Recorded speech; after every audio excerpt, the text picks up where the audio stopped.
ഇന്ത്യയും പാകിസ്ഥാനുമുള്ള സംഘർഷമുണ്ടായ സാഹചര്യത്തിലൊക്കെ തന്നെ അമേരിക്ക പ്രത്യക്ഷമായും പരോക്ഷമായും പാകിസ്ഥാനെ സഹായിച്ചു.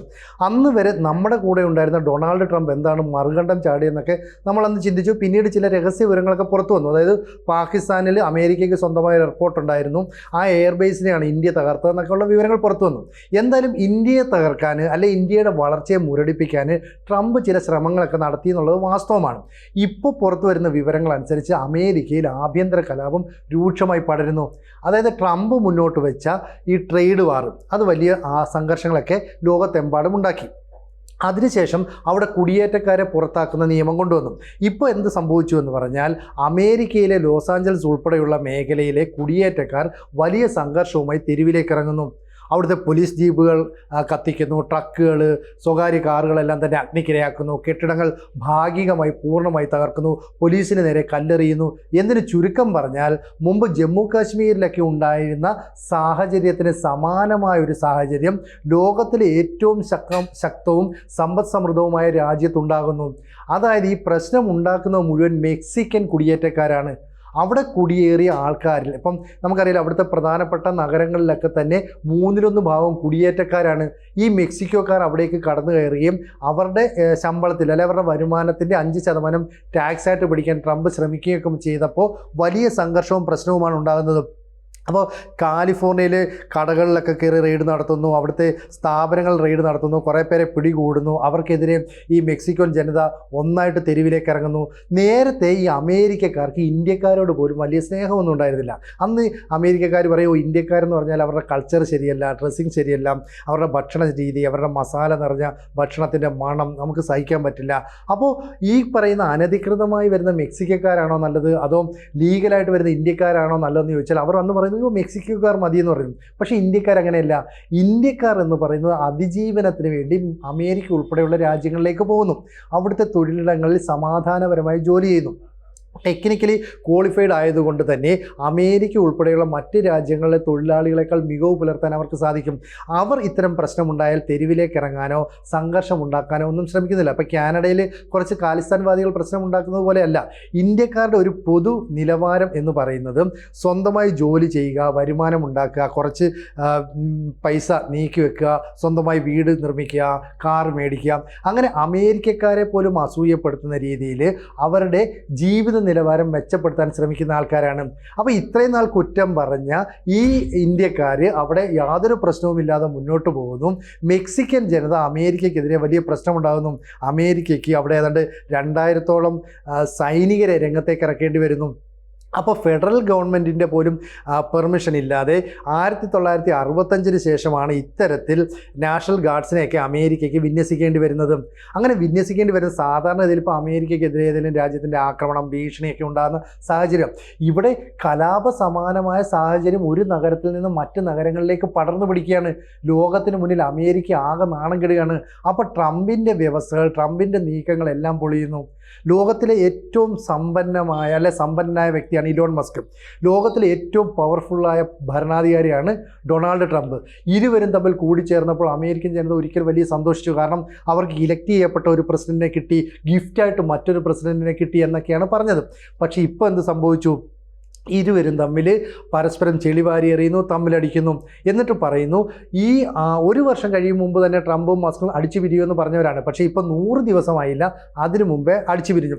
ട്രംപ് പുതിയ ബഡ്ജറ്റൊക്കെ മുന്നോട്ട് വന്നപ്പം മസ്ക് വന്നിച്ച് പറയുന്നു ഇയാളെ ഇംപീച്ച് ചെയ്യണമെന്ന് പറയുന്നു. ട്രംപ് മസ്കിനെ കൊണ്ടുവന്നത് എന്തെന്ന് വെച്ചാൽ US-ലെ ഈ ദുർവ്യയ ചെലവ് കുറയ്ക്കണം എന്നൊക്കെ പറഞ്ഞുകൊണ്ട് സർക്കാർ സംവിധാനത്തെ മെച്ചപ്പെടുത്താൻ വേണ്ടിയിട്ട് പുതിയൊരു സംവിധാനം കൊണ്ടുവരുന്നു. അതിൻ്റെ തലപ്പത്ത് കൊണ്ട് മസ്കിനെ പ്രതിഷ്ഠിക്കുന്നു. 1000-ഓളം ഫെഡറൽ ജീവനക്കാരെ ഒക്കെ പിരിച്ചുവിടുന്നു. വലിയ പ്രശ്നങ്ങൾ അവിടെ ഉണ്ടാക്കി. മാത്രമല്ല രാഷ്ട്രീയ കാര്യങ്ങൾ അനാവശ്യമായി മസ്ക് ഇടപെട്ടതോടുകൂടി ലോകരാജ്യങ്ങൾ ട്രംപിനെതിരെ തിരിഞ്ഞു. പക്ഷേ ട്രംപ് എപ്പോഴും മസ്കിനെ പിന്തുണയ്ക്കുന്നു. ഇപ്പോൾ നമുക്കറിയാം സുനിത വില്യംസ് ഉൾപ്പെടെ ഈ സ്പേസ് സ്റ്റേഷനിൽ തുടങ്ങിയവരെ തിരിച്ചെത്തിക്കാനായിട്ട് സാധിച്ചത് മസ്കിൻ്റെ സ്പേസ് എക്സ് പോലെയുള്ള സംവിധാനത്തിലൂടെയാണ്. അപ്പോൾ സ്പേസ് എക്സ് അല്ലെങ്കിൽ ആർട്ടിഫിഷ്യൽ ഇൻ്റലിജൻസ് എന്നിവയിലൂടെ ലോകത്തിൻ്റെ തലപ്പത്തെത്താൻ സാധിക്കുമെന്ന് മസ്കിന് ഉറപ്പുണ്ടായിരുന്നു. മാത്രമല്ല ടെസ്ല കമ്പനിയുടെ ധാരാളം പണം, കാർ കമ്പനിയുടെ പണമൊക്കെ സമ്പാദിച്ച വ്യക്തിയാണ്. ഈ ടെസ്ല കമ്പനിക്ക് ധാരാളമായ നികുതി ഇളവൊക്കെ നൽകിയതാണ് അമേരിക്കൻ സമ്പദ് വ്യവസ്ഥയ്ക്ക് ഇപ്പം വലിയ പ്രതിസന്ധി ഉണ്ടാക്കിയതെന്ന് ഡൊണാൾഡ് ട്രംപ് പറയുന്നു. ഇത് വലിയ നാണക്കേടുണ്ടാക്കി. മാത്രവുമല്ല, ഈ ജാഫർ എസ്കിൻ എന്ന് പറയുന്ന ഈ ലൈംഗിക കുറ്റവാളിയുമായി ബന്ധപ്പെട്ട് ട്രംപിന് ബന്ധമുണ്ട്, ഇതുമായി ചിത്രങ്ങൾ പുറത്തുവിടുന്നു എന്നൊക്കെ പറഞ്ഞിട്ട് മസ്ക് ട്രംപിനെ വളരെ മോശമായി ചിത്രീകരിക്കുകയും എന്നിട്ട് ഞങ്ങൾ ഈ പറയുന്ന സ്പേസ് എക്സ് ഉൾപ്പെടെയുള്ള സംവിധാനങ്ങൾ പിൻവലിക്കുന്നു, ഇനി നാസയുടെ ഗവേഷണ പര്യവേഷണങ്ങൾക്കൊന്നും സഹായിക്കില്ല എന്നും പറഞ്ഞു. ഉടനെ ട്രംപ് പറഞ്ഞു, വേണമെങ്കിൽ പ്രസിഡന്റിൻ്റെ അധികാരം ഉപയോഗിച്ച് ഞാൻ ഈ മസ്കിനെ പിടിച്ച് ജയിലിടും, എന്നിട്ട് ഇതൊക്കെ ഞങ്ങൾ അമേരിക്കൻ ഭരണകൂടത്തിൻ്റെ ഭാഗമാക്കും. ഇതോടുകൂടി മസ്ക് ഭയന്നു. അപ്പോൾ ആരോപണ പ്രത്യാരോപണങ്ങൾ തമ്മിലടിക്കുമ്പോൾ ഇവിടെ ഇന്ത്യ എന്ന് പറയുന്ന രാജ്യത്തെ ഉപദ്രവിച്ച അമേരിക്കയ്ക്ക് കാലം നൽകിയ തിരിച്ചടി, അല്ലെങ്കിൽ ദൈവം നൽകിയ തിരിച്ചടി എന്നൊക്കെയാണ് ഇപ്പോൾ ലോകം വിശേഷിപ്പിക്കുന്നത്. കാരണം ഇന്ത്യയുടെ കൂടെ നിൽക്കുന്ന ട്രംപ് പെട്ടെന്ന് തന്നെ കളം മാറി ചവിട്ടി പാകിസ്ഥാന് വേണ്ടിയിട്ട് ചില നിലപാടുകൾ സ്വീകരിക്കുന്നു. വെടിനിർത്തൽ കരാർ പെട്ടെന്ന് വേണമെന്ന് ആവശ്യപ്പെടുന്നു. എന്നിട്ട് ട്രേഡ് ഞങ്ങൾ നിർത്തലാക്കുമെന്ന് പറഞ്ഞ് ഇന്ത്യയും പാകിസ്ഥാനെയും ഭയപ്പെടുത്തിക്കൊണ്ട് ഞാനാണ് യുദ്ധം നിർത്തിയെന്ന് പറഞ്ഞ് പൊള്ളത്തരമായ അവകാശവാദങ്ങൾ ഉന്നയിക്കുന്നു. നമ്മളൊന്നും മിണ്ടിയില്ല. മാത്രമല്ല, ട്രംപിൻ്റെ അവകാശവാദങ്ങൾക്ക് ഇന്ത്യൻ പ്രധാനമന്ത്രിയല്ല, ഇന്ത്യൻ വിദേശകാര്യമന്ത്രി എസ് ജയശങ്കറാണ് മറുപടി പറഞ്ഞത്. എന്ന് പറഞ്ഞാൽ അമേരിക്കൻ പ്രസിഡന്റിനുള്ള മറുപടി പറയാൻ ഇന്ത്യൻ വിദേശകാര്യമന്ത്രി മതി എന്നൊരു നിലപാട് നമ്മളെടുത്തു. മാത്രമല്ല, ആയുധ കച്ചവടത്തിൽ നമ്മൾ വലിയ കുതിച്ചുകയറ്റം നടത്തുന്നുണ്ട്. തദ്ദേശീയമായി നിർമ്മിച്ച ആയുധങ്ങൾ ചൈനയുടെയും അതുപോലെ തന്നെ തുർക്കിയുടെയും ഒക്കെ ആയുധങ്ങളെ നശിപ്പിക്കുന്നു. അമേരിക്കയുടെ സഹായത്തെയൊക്കെ നമ്മൾ പൂർണ്ണമായിട്ടും നശിപ്പിച്ചു കളയുന്നു. ഇതൊക്കെ അമേരിക്കയെ വല്ലാതെ ഭയപ്പെടുത്തുന്നുണ്ട്. ഇപ്പോൾ ഉള്ള പ്രശ്നം എന്താണെന്ന് വെച്ചാൽ, ഇലക്ട്രോണിക് കാർ നിർമ്മാണവുമായി ബന്ധപ്പെട്ട ടെസ്ല ഇന്ത്യയിൽ വലിയ നിക്ഷേപം നടത്താൻ ശ്രമിച്ചു, ലോകത്തെമ്പാടും നിക്ഷേപം നടത്താൻ ശ്രമിച്ചു. ചുരുക്കത്തിൽ ഏതാണ്ട് 50% ടെസ്ല കാറിൻ്റെ വിപണി ഇടിയുകയും അവിടെ BYD എന്ന് പറയുന്ന ചൈനീസ് കമ്പനിക്ക് വലിയ കുതിച്ചുകയറ്റം ഉണ്ടാകുന്നു. ഇപ്പം മസ്കിനെ തള്ളിക്കൊണ്ട് ട്രംപ് ഷീ ജിൻപിങ്ങുമായിട്ട് ടെലിഫോണിൽ സംഭാഷണമൊക്കെ നടത്തുന്നു. പരസ്പരം ഇരു രാജ്യത്തേക്കും ഈ നേതാക്കളെ ക്ഷണിക്കുന്നു. അങ്ങനെ ചൈനയുമായിട്ട് പുതിയൊരു കൈകോർക്കലിലേക്ക് എത്തുന്നു. അപ്പോൾ എല്ലായ്പ്പോഴും അമേരിക്കയും ചൈനയും തമ്മിൽ സംഘർഷം ഉണ്ടാകുമെന്നും അങ്ങനെ ചൈനയുടെ വലിയ വിപണിയായിട്ട് ഇന്ത്യ മാറുമെന്നും കരുതി ചൈന റിസർവ് ചെയ്ത് മാറ്റി വെച്ചിരുന്ന കുറേ കാര്യങ്ങളുണ്ട്. ഇപ്പുറത്തെ ചൈനയെ തകർക്കാനായിട്ട് ഇന്ത്യയുമായിട്ട് കൂട്ടുകൂടണമെന്നൊക്കെ പറഞ്ഞ് അമേരിക്ക ചില പദ്ധതികൾ ആസൂത്രണം ചെയ്തു. ഇതെല്ലാം തകർത്തുകൊണ്ടാണ് ഇന്ത്യ പാകിസ്ഥാന് നേരെ ആക്രമണം നടത്തിയപ്പോൾ അമേരിക്ക കളം മാറ്റി കളിച്ചത്. ഇപ്പോൾ ഇതേ അമേരിക്കയ്ക്ക് വലിയ തിരിച്ചടി കിട്ടി. ആഭ്യന്തര സംഘർഷത്താൽ അവർക്ക് പൊറുതിമുട്ടി, അവർക്ക് പുറത്തേക്ക് ഇറങ്ങാൻ കഴിയാത്തൊരവസ്ഥയാണ്. അപ്പോൾ ഇല്ലീഗലായിട്ട് അവിടെ വന്ന റെസിഡൻസ് മുഴുവൻ അമേരിക്കൻ ഭരണകൂടത്തിനെതിരെ തിരിയുന്നു. അപ്പോൾ ഇന്ത്യക്കാരായ ആളുകൾ ഇന്ത്യൻ ഭരണകൂടം എടുക്കുന്ന നിലപാടുകൾ ലോകമെമ്പാടും അംഗീകരിക്കപ്പെടുമ്പോൾ ട്രംപും മസ്കും തമ്മിലുള്ള ഏറ്റുമുട്ടൽ ആ രാജ്യത്തിൻ്റെ ഒരു അവസാനത്തിലേക്ക് കൊണ്ടുചെന്ന് എത്തിക്കുന്നു എന്ന് വേണമെങ്കിൽ പറയാം. കാരണം ഈ പറയുന്ന ഫെഡറൽ സംവിധാനങ്ങളെ ഒന്നും തന്നെ പരിഗണിക്കാതെ ട്രംപ് തന്നിഷ്ടപ്രകാരം ചില കാര്യങ്ങൾ ചെയ്തപ്പോഴാണ് മസ്ക് രംഗത്തേക്ക് വന്നത്. നമുക്ക് ട്രംപിനെ ഭരണത്തിലേക്ക് കൊണ്ടുവന്നത് അല്ലെ പ്രസിഡൻ്റ് ആക്കിയതൊക്കെ ഞാനാണെന്ന് പറഞ്ഞ് മസ്ക് വളരെ മോശമായിട്ട് ട്രംപിനെ അപമാനിച്ചിരുന്നു. ഏതാണ്ട് $290 മില്യൺ അമേരിക്കൻ പ്രസിഡൻ്റായിട്ട് ഡൊണാൾഡ് ട്രംപിനെ ഉയർത്തിക്കൊണ്ട് വരാൻ വേണ്ടി മസ്ക് ചിലവാക്കിയത്. അയാൾ അന്നെടുത്ത റിസ്ക്കാണ്. കാരണം ഒരു വ്യവസായി എന്ന നിലയിൽ ട്രംപിനെ പിന്തുണയ്ക്കുകയും വിജയിക്കാതിരിക്കുകയും ചെയ്താൽ വലിയ തിരിച്ചടി ഉണ്ടാകുമായിരുന്നു. എന്തായാലും ആ എടുത്ത റിസ്ക് വിജയിക്കുകയും പിന്നീട് മസ്കിന് ഉയർന്ന ഒരു പോസ്റ്റൊക്കെ ട്രംപ് വാഗ്ദാനം ചെയ്ത് അത് നടപ്പാക്കുകയൊക്കെ ചെയ്തിരുന്നു. അത്രയും വലിയ സഹായം ചെയ്തുകൊണ്ട് തന്നെ ഈ മസ്കിൻ്റെ കമ്പനികൾക്ക് വലിയ നികുതി ഇളവ് കൊടുത്തു. അത് അമേരിക്കയിലെ പ്രത്യേകിച്ച് ഈ റിപ്പബ്ലിക്കൻ നേതാക്കൾക്കിടയിൽ വലിയ പ്രശ്നങ്ങൾ ഉണ്ടാക്കി. മസ്കിനെ തള്ളി പറയുന്ന സ്ഥിതി ഉണ്ടായി.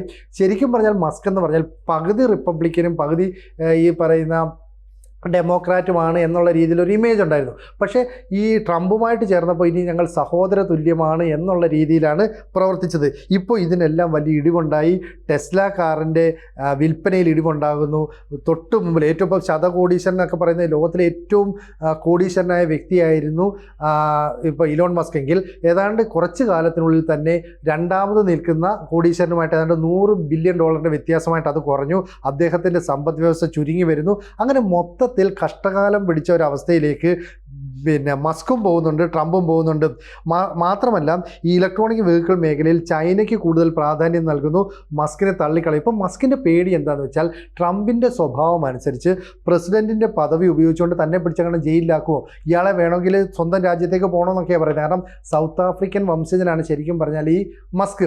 ആ മസ്ക് പിന്നീട് അമേരിക്കയിൽ എത്തി വ്യവസായമൊക്കെ ചെയ്ത് ഈ ടെസ്ല കാറിനെ ഒരു ബ്രാൻഡാക്കി മാറ്റുക. അപ്പോൾ ആപ്പിളിൻ്റെ ഫോൺ കമ്പനി എന്നൊക്കെ പറയുന്ന പോലെ ടെസ്ല എന്ന് പറയുന്നത് ഒരു ബ്രാൻഡ് തന്നെയാണ്, അങ്ങനെ വളർത്തി വലുതാക്കിയ ആളാണ്. പക്ഷേ അനാവശ്യമായി രാഷ്ട്രീയത്തിൽ ഇടപെട്ടതോടുകൂടിയാണ് മസ്കിൻ്റെ വിശ്വാസ്യത നഷ്ടപ്പെടുന്നത്. മസ്കിനെ ലോകം ഏതാണ്ട് പുറന്തള്ളുന്ന ഒരു അവസ്ഥയിലേക്ക് എത്തിയതും. ഇപ്പോൾ US തെരുവുകളിൽ നിന്ന് കത്തുമ്പോൾ ഇന്ത്യക്കെതിരായിട്ട് അമേരിക്ക സ്വീകരിച്ച നിലപാടിന് ദൈവം കൊടുത്ത തിരിച്ചടി എന്നാണ് ആളുകൾ പറയുന്നത്.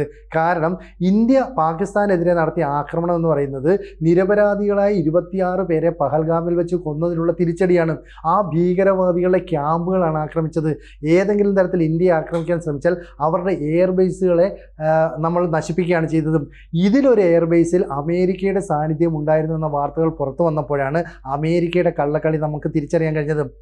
അപ്പോൾ ട്രംപ് നമ്മുടെ അടുത്ത് നല്ല സ്നേഹവും സൗഹാർദ്ദവും ഒക്കെ കാണിക്കുമ്പോഴും ഉള്ളിലൂടെ ഇന്ത്യക്ക് പണി നൽകുക, ഇന്ത്യയും ചൈനയും ഉൾപ്പെടുന്ന ഈ പറയുന്ന ഏഷ്യൻ മേഖലയിൽ ഒരു വലിയ എയർബേസ് സ്ഥാപിച്ച് ഇരു രാജ്യങ്ങളെയും നിരീക്ഷിക്കുക, ഒരു കയ്യകലത്തിൽ നിർത്തുക, ഈ തന്ത്രമാണ് അമേരിക്ക സ്വീകരിച്ചത്. അതുകൊണ്ടാണ് ഇപ്പം ഇന്ത്യൻ പ്രധാനമന്ത്രി നരേന്ദ്രമോദി ഉൾപ്പെടെ അമേരിക്കയുടെ സാന്നിധ്യം കൊണ്ടോ സഹായം കൊണ്ടോ അല്ല പാകിസ്ഥാനുമായിട്ടുള്ള സംഘർഷം അവസാനിപ്പിച്ചതെന്ന് വ്യക്തമായിട്ട് ലോകത്തോട് പറയുന്നു, തെളിവുകൾ നിരത്തുന്നു. ട്രംപിനൊന്നും മിണ്ടാൻ പറ്റുന്നില്ല. ഷീ ജിങ് പിന്നുമായിട്ട് ശത്രുതയുണ്ടെന്ന് പറയുന്നു. ഇപ്പോൾ ഷീ ജിങ് പിന്നുമായിട്ട് കൂട്ടുണ്ടാക്കിയിട്ട് അദ്ദേഹത്തെ അമേരിക്കയിലേക്ക് ക്ഷണിക്കുന്ന ഒരു അവസരം ഉണ്ടാകുന്നു. ചുരുക്കം പറഞ്ഞാൽ അമേരിക്കയിലെ തെരുവുകൾ തോറും നിന്ന് കത്തുന്ന അവസ്ഥ, ലോകത്തിന് മുന്നിൽ അമേരിക്ക ഇത്രത്തോളം നാണം കെടുത്തിയ ഒരു ഭരണാധികാരി എന്ന കുപ്രസിദ്ധിയും ഇനി ഡൊണാൾഡ് ട്രംപിൻ്റെ തലയിൽ വന്ന് പതിക്കുമെന്ന കാര്യത്തിൽ സംശയം വേണ്ട. ചുരുക്കം പറഞ്ഞാൽ ഡൊണാൾഡ് ട്രംപ് ലോകത്തിന് മുന്നിൽ കൂടുതൽ അപഹാസ്യനായി മാറുന്നു. ഇന്ത്യ കൂടുതൽ വളർച്ച പ്രാപിക്കുന്നു എന്നാണ് മനസ്സിലാകുന്നത്.